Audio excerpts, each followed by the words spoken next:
process. He spent 10 years in multiple federal prisons at several different security levels, and he's now the director of Wall Street Prison Consultants and Coaching.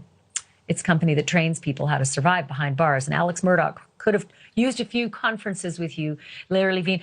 So just walk me through the process today, from the moment he stepped into that van in his brand new jail suit and slides. Walk me through the process today, what he went through. Well, the reason why they put you in, those are like shower shoes. This way, in case you escape, you can't run in those. And they leg chain you so you can't run. So he got in the van. I'm not quite sure how far it was between the county jail and the designation center, because the designation center is in Colombia. But he was probably silent. You know, you're running. It's kind of like what he's going through right now. He's going to sleep. He's running the entire crime through his head. This is what people do. He truly believes that he's innocent. I mean, my first night in prison, I was guilty of sin. I slept just fine. But people like him that are in denial, well, anyway, so he got over to the the evaluation center. They strip searched him, even though he got strip searched at the county jail. They made him bend over and cough, pull his ears back. I mean, they know the guy didn't have anything, but they want to demean the people. They want to establish the fact that they're not in charge anymore. And when they shave your head, now you've lost your identity.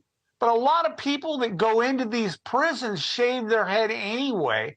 It's the hardcore look, as they call it. And people will leave you alone. But right now, who knows? You know, he may not have a mattress right now. It's very possible. Maybe he's sleeping on a concrete slab. Maybe he's sleeping on a metal plate or something. But life as he knows has changed. So he gets over to the designation center. They take his picture. They fingerprint him. They give him an ID card.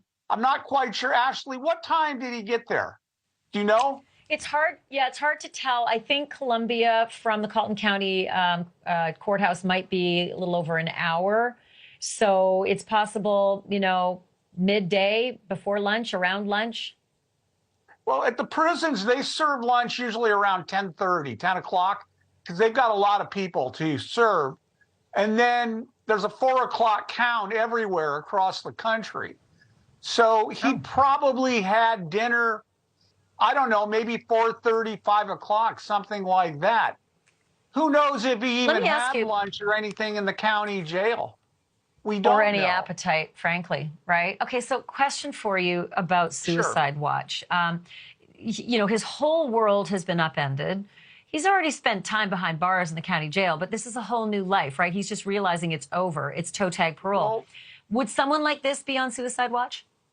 Yeah, they call it putting you in the rubber room, where they give you a paper mache jumpsuit so you can't take it, you can't hang yourself, and they've got inmates watching you through plexiglass. But in some aspects, prison is better than jail. He knew he was going to go away. He didn't know how long he was going to go away for. And in a county jail setting, you're locked in a cell all day long. Now at least he can go outside. I mean, the guy's a killer, but he can meet people, socialize with people, his new best friends, as they call it, people he's going to be with for the rest of his life. Well, no, I take it back. He's in a evaluation center. But some of those people at the evaluation center, they'll be going wherever he goes. For all we know, he might go over, what is it, Broadview. Lieber. Right over Broad River, excuse me. Broad River is right there in Colombia. They move you around. Look, I got to move to 11 different places. They move you around a lot because they don't want the staff to become complacent with the inmates. And I have it on good authority. The guy really is not broke. I know someone at one of his former law firms, and there is some money out there. Now, yeah, he's a lawyer. Don't even use the word former. This guy's going to be sitting in the law library, probably doing habeas corpus briefs for people that he knows that there's no prayer on. A lot of these, there's nothing that can be done. He's going to be charging people for commissary. so he can get his honey buns and his Snickers bars, bottles of Coke, whatever it may be.